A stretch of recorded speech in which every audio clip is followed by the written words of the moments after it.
En Brasil, el 54% de los electores decidió dar un giro hacia la derecha, como en otros países del área, y eligió el pasado domingo a Jair Bolsonaro. ¿Hacia dónde se podría encaminar El Salvador el próximo 3 de febrero? ¿Y qué factores pueden determinar el resultado? La respuesta a esa y otras preguntas aquí en 8 en Punto. Buenas noches, bienvenidos a 8 en Punto. Gracias por acompañarnos esta noche. Queremos agradecer que nos acompaña en nuestros estudios el doctor Miguel Fortín Magaña. Él es el presidente del Movimiento Libertad en nuestro país. Doctor, bienvenido, buenas noches, un gusto. ¿Qué tal? ¿Cómo está, don William? Qué gusto estar acá. Bueno, gracias igual, doctor, gusto que nos acompaña. Bueno, varios temas en agenda, sin duda alguna, y entraba con uno en específico, pero estaba un poco vinculándolo en términos de lo que ocurrió justamente el día de ayer con la elección de Jair Bolsonaro. Y un poco de cómo se está configurando el cuadro en América Latina, sobre todo en Sudamérica, y desde luego, bueno, imposible dejar de hablar entonces de lo que está pasando en nuestro país. Pero en principio, doctor, me gustaría conocer un poco su opinión de ese resultado electoral en Brasil y el contexto político que tiene entonces Sudamérica. Bueno, yo creo que el mundo entero está llegando a una condición interesante porque pues todo en la historia siempre ha sido pendular, ¿no? Es decir, es como una especie de péndulo que va de un lado al otro. Ahí donde ha habido izquierdas, de repente aparecen las derechas, donde ha habido derechas, aparecen las izquierdas. Ese es un poco el péndulo de la historia, ¿no? Ahora el péndulo gira un poco porque se está acercando más que hablar de izquierdas y derechas, tendremos que hablar un poco de populismo, lo que también no deja de asustarnos. Esto ha pasado un poco en Francia, un poco también, pues, con todo respeto lo digo, en los Estados Unidos, en México, sí. Y en otros lugares, ciertamente Brasil. El presidente electo, Bolsonaro, es un hombre de derecha, pero también es un populista, pues.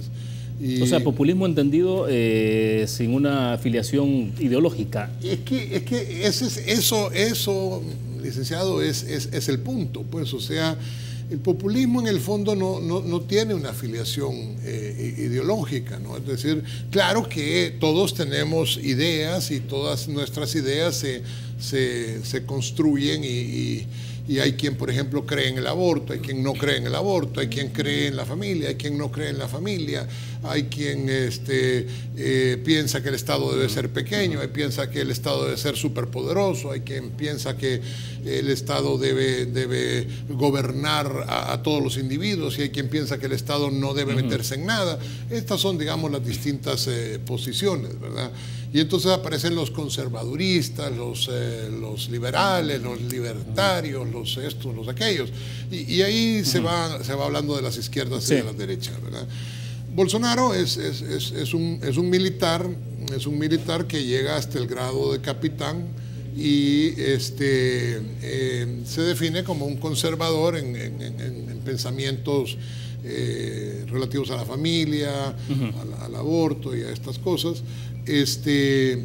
Pero en un momento determinado también tiene actitudes, pues yo diría que populista, ¿verdad? Es decir, cambia de un partido político a otro partido político, de otro partido a un tercero. Y a mí eso de las incongruencias de las personas cuando andan cambiando de partidos políticos y estas cosas no me cuadra, no me da buena espina, porque eso quiere decir que alguien no es congruente con su pensamiento, pues, o sea, eso en términos globales, y soy nada más, solo expreso mi punto de vista, ¿verdad? Esperemos que Brasil tenga un buen presidente. Los presidentes anteriores que ha habido han sido francamente desastrosos, ¿verdad? Es decir, ahora sí llama la atención, lo hablábamos antes de entrar a cámaras, llama la atención cómo los enemigos de Bolsonaro llaman a este personaje de extrema derecha, ¿verdad? Es decir, y cómo nadie habla de extrema izquierda refiriéndose a Chávez o refiriéndose a Maduro o refiriéndose a estos otros personajes. Bueno, y no solo extrema, sino ultraderecha, es un título que se le ha colocado, ¿no? Y la parte está, doctor, porque bueno, ha sido muy duro con el grupo del LGBTI, además con el tema del aborto, mucha controversia sobre el uso de las armas, incluso sobre las posibles facultades excesivas que podría otorgársele a la policía de ese país, donde se habla de un alto nivel, una tasa muy alta de de asesinatos cometidos por policías. Entonces, sí, claro, hay varios cuestionamientos donde entonces lo ubican como ultraderecha. Pues sí, pero es que volvemos a la misma elemento, pues, o sea, ¿qué es ser de derecha? ¿Qué es ser de izquierda? Como decía el otro día el doctor Rubén Zamora, realmente a estas alturas no podemos hablar de izquierda o de derecha, podemos hablar de las izquierdas o de las derechas, ¿verdad? Es decir, y esto en un contexto en donde hemos de trabajar entendiendo que esto tiene un origen histórico en la Revolución Francesa, pero que en el momento actual,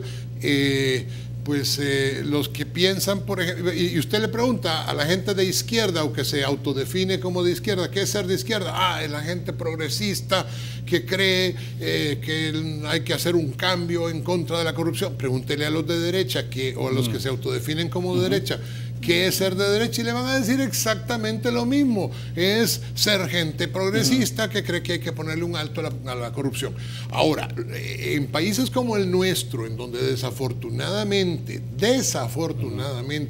la polarización se ha convertido en el pan de cada día, y en donde desafortunadamente además jugamos a deshacer a los que no piensan como nosotros, en donde el otro día yo lo veía, vamos a seguir hablando de Brasil, pero yo quiero dar un gran abrazo a Gerardo Mason, que decía, que trabajó en este canal, en la sección de deportes, que decía que el hijito de él tiene 3, 5 años, no sé cuánto, que tiene cáncer, y que sus enemigos políticos, cuando lo insultan, el hermano del alcalde, le dan unas insultadas que piden que se muera el niño y ese tipo de cosas. Sí, leí el tuit que escribió en su momento. Entonces, a ese tipo de cosas uno dice, Dios mío, a lo que hemos llegado, pues, o sea, esto porque... Entonces, ¿cuáles son todas estas condiciones en donde nos hemos llegado a detestar tan duramente, que vemos siempre lo peor en quien no piensa como nosotros? Pues lo mismo pasa en toda América Latina, y desafortunadamente vemos... ¿Se ve más polarizado América Latina hoy o no? Bueno, América Latina está totalmente polarizada, pues, o sea, ustedes ven México, otro país que ha sido ganado, lo digo también con mucho respeto, pero que ha sido ganado por Manuel López Obrador, que también es otro populista, pues. Ahora, este es un populista de lo que se llama de izquierda. En otro tiempo le habrían dicho de extrema izquierda, ahora ya ese término no se usa. Pero la realidad es que todos estos son hijos de los partidos políticos tradicionales, entonces aparecen con el mote de redentor, y con este mote de redentor vienen y luchan, por ejemplo, el presidente electo de Brasil dice, voy a luchar contra la corrupción, que es lo que los brasileños están, igual que toda América Latina, verdaderamente hartos. Ya estamos hartos de la corrupción. Y entonces él dice, voy a luchar contra la corrupción. Ya basta de este montón de cosas en donde estamos botando el dinero de los brasileños, porque Brasil es potencialmente una economía que dentro de algunos años fácilmente puede llegar a ser una potencia, ¿verdad? Es decir, entonces... Bueno, de hecho, Brasil es prácticamente a nivel suramericano una potencia económica y ejerce un fuerte liderazgo político y económico. Por supuesto, pero me refiero que los futurólogos dicen que en el 2025 y para el 2050 Brasil va a ser una de las 10 potencias mundiales, pues, o sea que estamos hablando de una potencia a nivel mundial. Debo hacer una pausa, doctor. Cuando regresemos, vamos a la pausa. Cuando regresemos hablemos un poco de cuál es la influencia que se puede ejercer, digamos, todo esto que está ocurriendo en Sudamérica, y sobre todo porque tenemos elecciones el próximo 3 de febrero en este país. Vamos a una pausa, regresamos.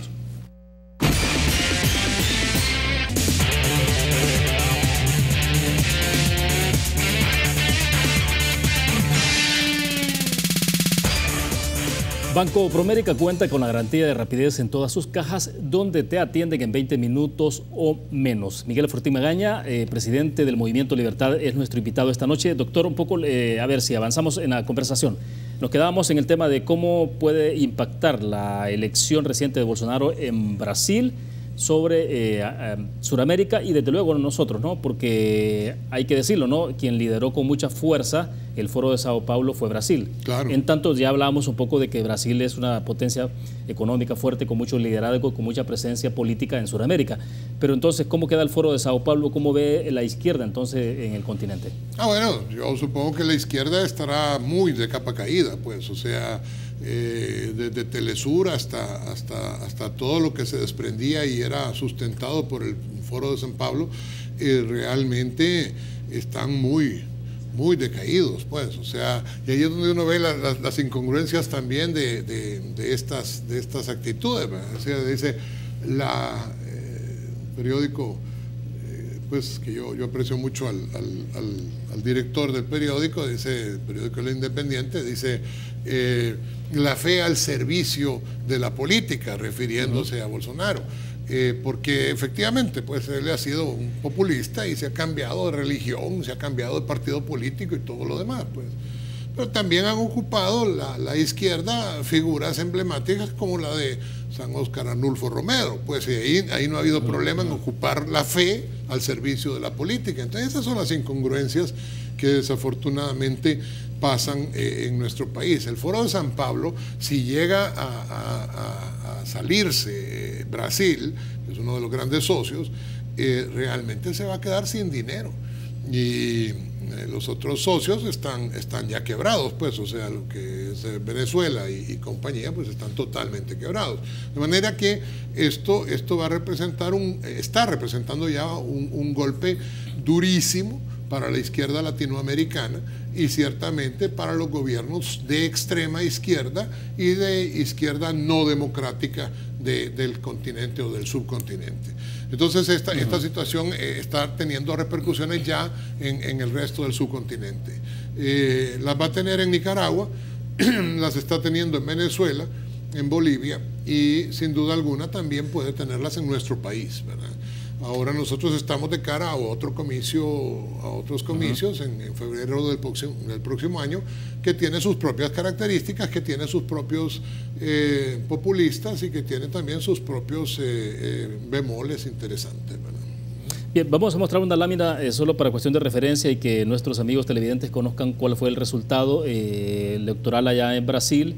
Esto fue para la primera vuelta, 46-29, Jair Bolsonaro y Fernando Haddad en la primera vuelta, y después lo que tenemos es la siguiente lámina de cómo fue el resultado final ya en la segunda vuelta, que fue el día de ayer. Jair Bolsonaro 55.1, 44.9 en el caso de Fernando Haddad. Resultados, esto es lo que, así se configuró finalmente el resultado electoral allá en Brasil, eso es lo que tenemos. Entonces,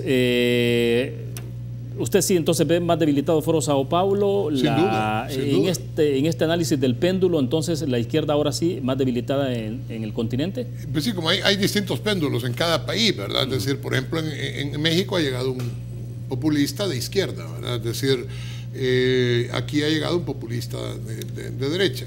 Pero sí, el Foro de San Pablo se ha visto debilitado sin duda alguna, y esto va a tener otras repercusiones, porque México pues tiene su propia idiosincrasia.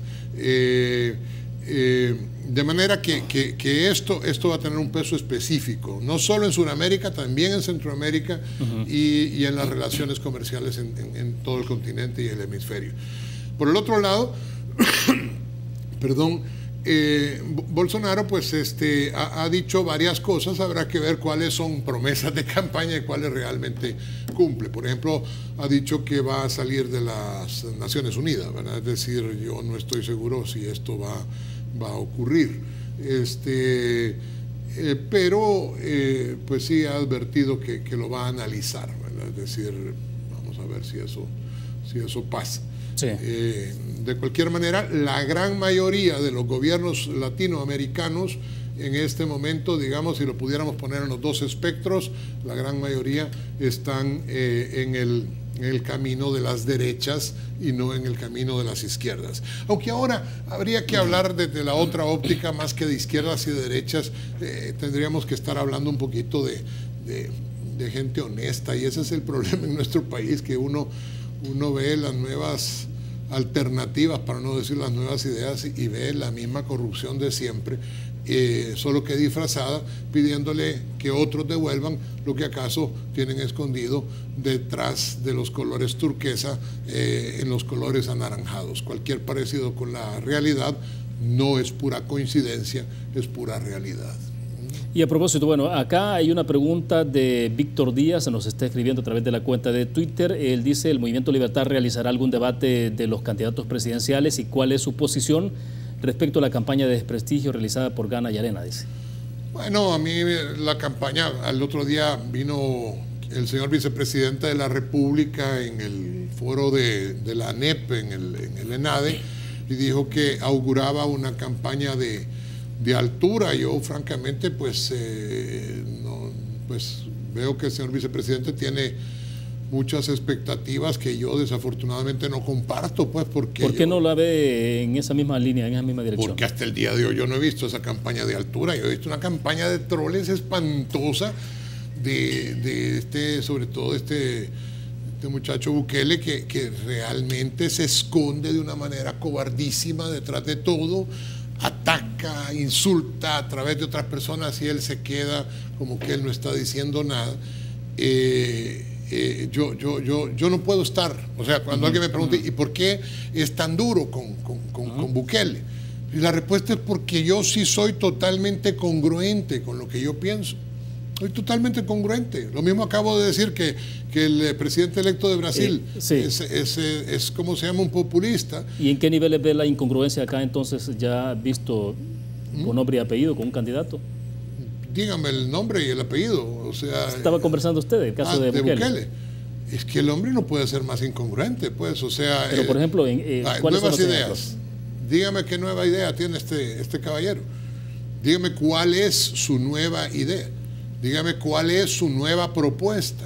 ¿En qué consisten las nuevas ideas? Sino en cada meeting, y lo he seguido bastante, en cada meeting que el señor ha hecho, se ha dedicado a insultar a todos sus enemigos y a hablar peste de todos sus enemigos. Aparte de las últimas dos encuestas que él mismo ha hecho, que una era para ver si se cortaba la barba o no, miren qué profundidad de candidato, y la otra era para enseñar su camiseta que había mandado a hacer, donde sale su propia fotografía, lo que demuestra lo narcisista que es. La tercera es la famosa de devuelvan lo robado. Pero es que aquí se nos olvida un poco, o bastante se nos olvida, chica, que es que Saca fue el cofundador del partido donde corre el señor Bukele. Es que uno también tiene que, para escupir al cielo, también tiene que ver que le puede caer la escupida en la cara. Y estas son situaciones que no son lógicas, no son lógicas. No es lógico que yo esté gritando que me devuelvan lo robado después que dejé endeudado hasta el copete a Nuevo Cuscatlán y que dejé endeudado hasta el copete la comuna de San Salvador. Después de que compré, bueno, no compré, alquilé, que es peor, un mercado que valía menos de $3 millones en $28 millones. Estas son las incongruencias. Y sobre todo, es incongruencia, y lo voy a decir acá, porque la vez pasada hicieron un collage, cortaron, no aquí, pues, sino que en otro lado cortaron pedacitos que yo había dicho, el mismo caballero de la historia, porque es espectacular para acabarse a sus enemigos y a lo que él considera sus enemigos y a destruir con pedacitos. Yo digo que una persona tiene que ser suficientemente valiente para dar siempre la cara.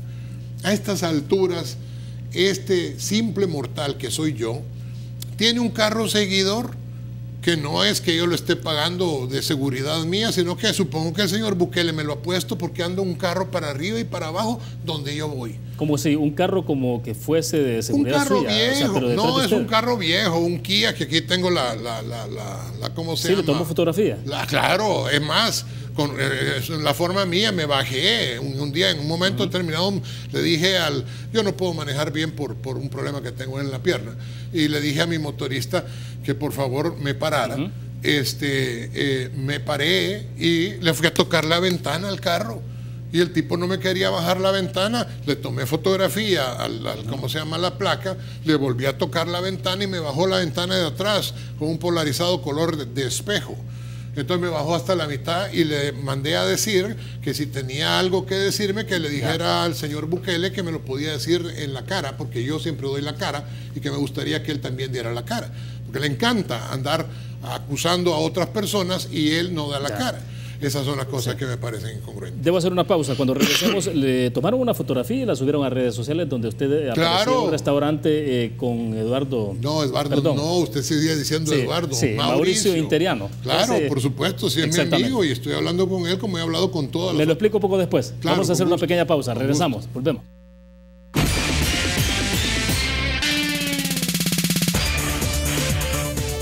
Bueno, doctor, entonces a través de Twitter prácticamente le están diciendo que usted no es independiente, que está dedicado al activismo de arena, y entonces le publican la fotografía donde usted va caminando con Mauricio Interiano. Y no le estoy diciendo que... Pero eso es evidencia, mire qué interesante esa fotografía, que dicho sea de paso, yo mismo publiqué en mi Twitter que ese día había desayunado con Mauricio Interiano. Porque, ese mismo día lo publicó usted. Claro, claro que lo publiqué, porque al fin y al cabo...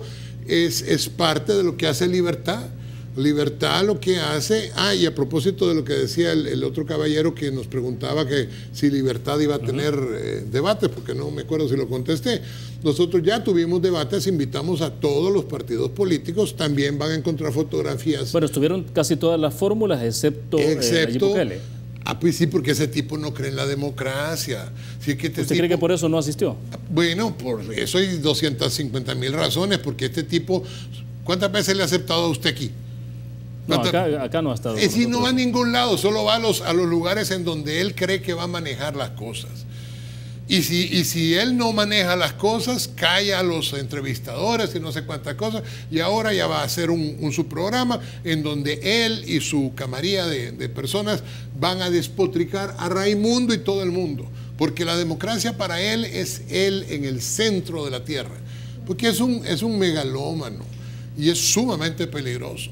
O sea, aquel que vive en Nicaragua, cuyo nombre no menciono, ese es niño de pecho comparado con ¿Tanto así? Ya lo verá si es que tenemos la mala suerte de que llegue a ganar la presidencia. Ya lo verá. 2 años después de que gane la presidencia, habrá destruido toda la institucionalidad y se habrá convertido en un verdadero tirano. Ya lo verá cómo va a modificar toda la Constitución y cómo va a hacer que la Corte Suprema se convierta en su instrumento y la Asamblea se convierta en su instrumento. ¿Cuáles serían los 2 elementos para que usted llegue a esa conclusión? Bueno, el tipo es un paranoico y de eso no me cabe ninguna duda. Vea todas las apariciones de él, siempre rodeado de guardaespaldas, de personas con ametralladoras visibles. En el ENADE estaba el vicepresidente de la República, el hombre más importante después del presidente. Estaban todos los empresarios importantes. Estaba, bueno, Raimundo y todo el mundo, who is who, estaba ahí. ¿Y cómo se llama? Y nadie tenía el guardaespaldas metido ahí, excepto el paranoico. El paranoico tenía guardaespaldas atrás, adelante. No le digo que cuando yo venía saliendo del baño el tipo venía con 5 guardaespaldas, 2 que iban adelante, 2 que iban atrás y otro que iba a saber para qué, yo no sé para qué servía, pues, pero ahí iba él a salir corriendo del baño. Y entonces este fulano puso en el ENADE, usted estaba en el ENADE, usted sabe que lo que estoy diciendo es cierto, no lo voy a quemar, pero usted sabe, el tipo puso un guardaespaldas enfrente de él. Todos estaban leyendo sus notas. Él no. Él estaba con un prompter. Y atrás le estaban pasando todas las cosas. Es un paranoico, sociopático, realmente peligroso. Y si no, mire cómo se desplazan todos los trollers cuando alguien empieza a hablar de él. Y si yo no he visto eso, pero le puedo asegurar que ahorita están insultando a mi mamá, a mi abuela, a mi bisabuela, a mi tatarabuela y a todo el mundo. Le puedo asegurar que esos que le desean el mal al hijito con cáncer de ¿cómo se llama?, de Gerardo Mason, son los mismos. Esa es la nueva forma de hacer política. Esas son las nuevas ideas. Ese es el odio y la polarización que despierta este tipo. Por eso es que es tan peligroso. Porque realmente ese hombre no pretende unificar a nadie, sino que pretende hacer que todo el mundo se odie y que todo el que no piense como el gran líder, el gran Mesías piensa, entonces debe ser destruido.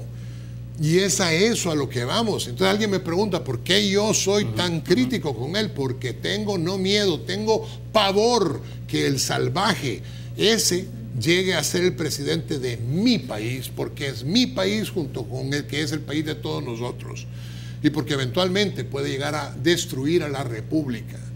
Porque ese tipo es el que pone carros que lo siguen a cualquiera, sea importante o sea el último de los ciudadanos.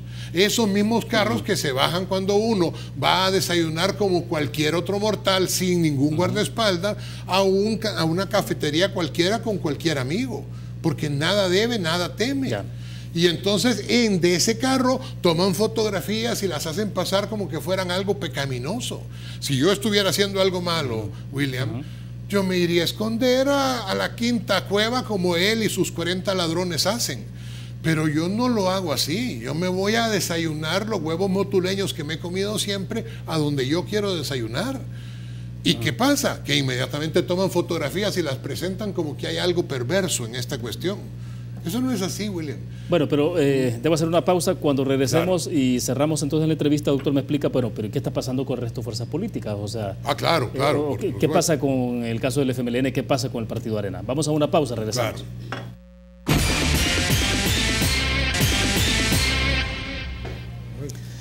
Bueno, doctor, estamos al cierre, tenemos poco tiempo, pero bueno, el tema es, aquí le está insistiendo a través del Twitter que presente pruebas. Dice, ¿cuáles son las pruebas que tiene para hacer los cuestionamientos que estaba... ¿Cuáles cuestionamientos? En el segmento pasado. Venía alguien de los Nailivers y decía que por qué digo siempre que el tipo es paranoide, que el tipo es, ¿cómo se llama?, sociópata, y repito lo mismo. Pues sí, porque no puedo inventarme un diagnóstico, pues. Yo no le puedo decir que el hombre, ¿cómo se llama?, es travesti, porque no lo es, pues. O sea, yo lo que puedo decirle es que es sociópata porque eso es lo que es. No le puedo decir que el hombre, ¿cómo se llama?, es necrófago porque no es necrófago, pero sí le puedo decir que es megalómano porque es megalómano. ¿Cuáles son las pruebas? Todo el perfil psicométrico y todo el perfil psicodinámico que cualquier psiquiatra forense podría hacer. Y por eso es que la vez pasada en otro programa venía yo y decía, mire, muy sencillo. Si yo le paso diciendo al fulanito que parece pato, que es pato y no sé cuántas cosas como pato, si le estoy diciendo que vino Eugenio Chicas y la Lorena Peña y no sé quiénes más, y le dijeron que el hombre era drogadicto, si yo mismo digo que actúa como drogadicto en los pocos programas en donde sale, entonces ¿por qué no nos da una muestra de cabello? No del de aquí porque es implante de pelo que se acaba de poner, porque eso también le puedo mostrar la fotografía del antes y el después, ahora que se ha puesto implante de pelo. Lo que no está mal, pero uno tiene que saber envejecer con dignidad, hombre. Si el hombre es pelón y tiene la barba blanca, hay que ser pelón y tener la barba blanca en paz. No hay que tenerle pena a ser pelón, ni hay que tenerle pena a lo otro. Pero el hombre es drogadicto aparentemente. Que me desmienta. Que venga aquí, quieren pruebas, que venga aquí, le tomamos prueba de cabello, la mandamos a Harvard o a Stanford y que nos den la muestra a ver si ha consumido cocaína en los últimos 5 años. Y si este hombre no ha consumido cocaína, yo me callo y digo, mire, señor Bukele, es cierto, usted es un santo palomito. Y entonces usted no ha consumido Le pediría disculpas entonces. ¿Ah? Le pediría disculpas. Pues le diría ciertamente que estaba equivocado yo, claro que sí. ¿Por qué no? ¿Por qué no? Pero ¿por qué el cuervo disfrazado de golondrina? Porque es un cuervo disfrazado de golondrina. ¿Por qué no viene, pues? ¿Por qué no me desmiente, pues?